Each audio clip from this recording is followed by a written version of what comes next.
আজকে এমন একটি স্থান দেখাবো সবাইকে যেই জায়গাটাতে প্রায় আমরা ছোটবেলা থেকেই দেখেছি যেই জায়গাটাতে পবিত্র ঈদুল আজহা অথবা ঈদুল ফিতরের সময় মাইক বাজালে সেখানে মাইক বাজতো না। সো আমরা সেটা আসলে দাদার আমল থেকেই দেখেছি যে এখানে কখনোই মাইক স্টার্ট করা যেত না। সো এমন একটি ভূতুরে স্থান নদীর পার, যেটা দেখলে আপনারা অবাক হয়ে যান। আজ থেকে 25 বছর আগে ঠিক এই স্থানে, এই যে জায়গাটা আপনারা দেখতেছেন, ঠিক এই জায়গাটাতে 25 বছর আগে ছোটবেলা এখানে খেলাধুলা করতে আসতাম। তারপরে ওই যে দূরে যে নদীতে আপনারা দেখতেছেন, সেই নদীতে সাঁতার কাটতাম, গোসল করতাম। তারপর সকাল যখন 10টা বাজতো তারপর স্কুলে চলে যেতাম। সো এত সুন্দর, এবং গাড়ি থেকে নামার পরে নদীর দৃশ্যগুলো দেখা এবং তার পাশাপাশি আশেপাশের যে গ্রামের যে একটা ঘ্রাণ, গাছপালার যে একটা সুবাতাস, সেটা আসলে গ্রামে না আসলে দেখা যায় না। সো সেই দৃশ্যটা আপনাদেরকে দেখাই, চলেন, যে কি কারণে এখানে মাইক বাজতো না 100 বছর ধরে।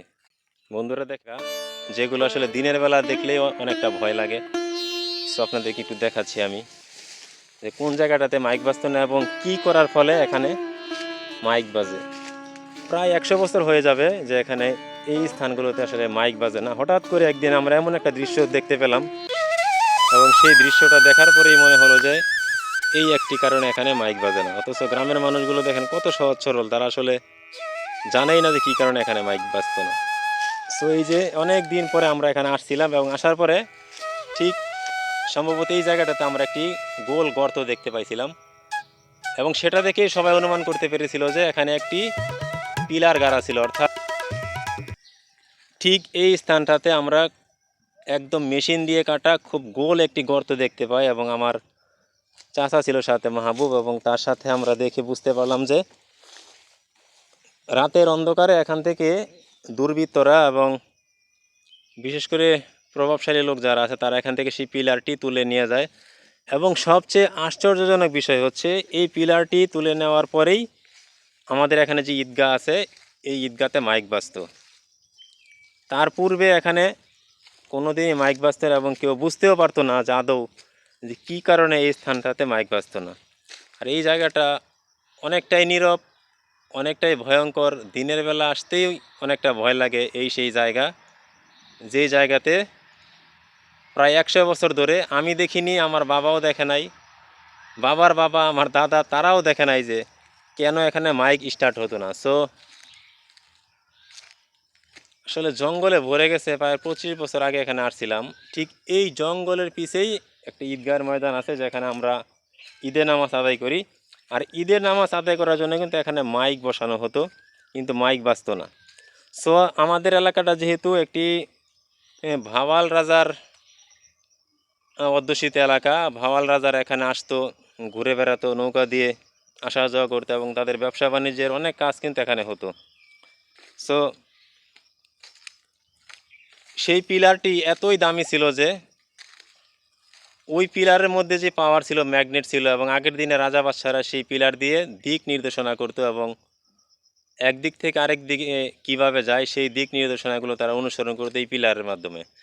সেই মহামূল্যবান পিলার উঠিয়ে নেওয়ার পরেই আমাদের সেই পবিত্র ঈদগাহের ময়দানে মাইক বাজে এবং মাইক স্টার্ট করা যায় ঈদের নামাজের জন্য। সো সেই ঈদগাহের ময়দানটি এখন আপনাদেরকে দেখাই, যে এই সেই ঈদগাহের ময়দান যেখানে এখন খুব সুন্দরভাবে মাইক বাজে। কি একটি আশ্চর্যজনক বিষয় যে প্রায় 100 বছর হয়ে যাবে এই সেই জায়গা যেখানে কখনোই মাইক বাজাতে পারতো না গ্রামের মানুষরা। সো দর্শক বন্ধুরা, চলেন আপনাদেরকে এখন দেখাই কোন ঈদগাহ মাঠের পাশে 100 বছর ধরেও মাইক স্টার্ট দেওয়া হতো কিন্তু মাইক বাজতো না। দর্শক, এই সেই ঈদগাহ ময়দান যেটা 1920 সালে প্রতিষ্ঠিত হয় শীতলক্ষা নদীর পাড়ে ঘিঘাট গ্রামের পাশে। সো এখানে কিন্তু সাইনবোর্ড দেওয়া আছে, ঘিঘাট ঈদগাহ স্থাপিত 1920। সো চলেন এই ঈদগাহের ভিতরে প্রবেশ করা যাক। এটা কিন্তু শীতলক্ষা নদীর পাড়ে গাজীপুর জেলার কাপাসিয়া থানার পাশেই অবস্থিত। সো এই সেই ঈদগাহ ময়দান যেখানে আমরা ছোটোবেলায় বাবা দাদা সহ এমন মুরব্বী আছে যাদেরকে আমরা হারিয়েছি, তাদের সাথে এখানে আসলে আমরা নামাজ আদায় করেছি। সো এই ঈদগাহ ময়দানেই কিন্তু দর্শক ঈদের নামাজ পড়ানোর জন্য খুতবা দেওয়ার জন্য কিন্তু এখানে মাইক স্টার্ট দেওয়ার চেষ্টা করা হতো, কিন্তু মাইক এখানে বাজতো না। সেই পিলারটি তুলে নেওয়ার পরেই কিন্তু এখানে মাইক বাজে। জানা যায় যে আমাদের এই গাজীপুর জেলার কাপাসিয়া থানার শীতলক্ষ্যা নদীর পাড়ের এই ঈদগাহ ময়দানটি কিন্তু ভাওয়াল রাজার অধ্যুষিত এলাকা, অর্থাৎ ভাওয়াল রাজারা কিন্তু এখান দিয়ে আমাদের বিশেষ করে যে শীতলক্ষ্যা নদী রয়েছে দূরে আপনারা দেখতে পাচ্ছেন, সেই নদী দিয়ে তারা চলাফেরা করতো এবং বিভিন্ন ব্যবসা বাণিজ্য এবং ভ্রমণের জন্য তারা আমাদের নদীটি ব্যবহার করতো, কথিত আছে এবং ইতিহাস থেকে পাওয়া যায়। সো এই সেই ঈদগাহ ময়দান, যেই ঈদগাহ ময়দানে দর্শক আমি দেখেছি, আমার বাবা দেখেছে এবং আমার বাবার বাবা অর্থাৎ দাদারাও দেখেছে যে এখানে শত চেষ্টা করেও মাইক বাজানো যেত না ঈদের নামাজ পড়ানোর জন্য। সো সেই পিলারটি দুর্বৃত্তরা রাতে যখন তুলে নিয়ে যায় তারপর থেকেই এখানে মাইক বাজে আলহামদুলিল্লাহ।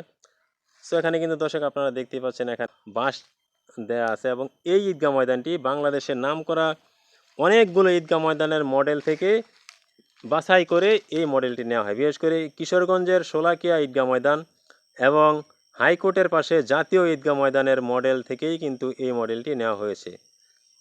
ছোটোবেলায় বাবার সাথে দাদার সাথে এই ঈদগাহ ময়দানে এসে কিন্তু নামাজ আদায় করতাম, খুবই ভালো লাগতো। এবং আমাদের ঈদগাহ ময়দানটি বাংলাদেশে যতগুলো ঈদগাহ আছে তার থেকে একটু ব্যতিক্রম।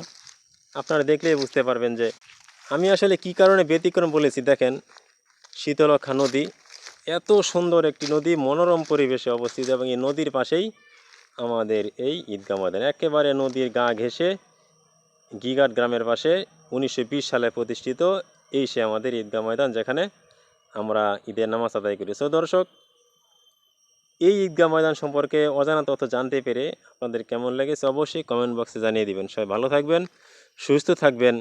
গাজীপুর জেলার কাপাসিয়া থানার গিঘাট গ্রামের অন্তর্গত এই ঈদগাহ ময়দান থেকে আমি সোহেল মোহাম্মদ বিদায় নিচ্ছি। আসসালামু আলাইকুম।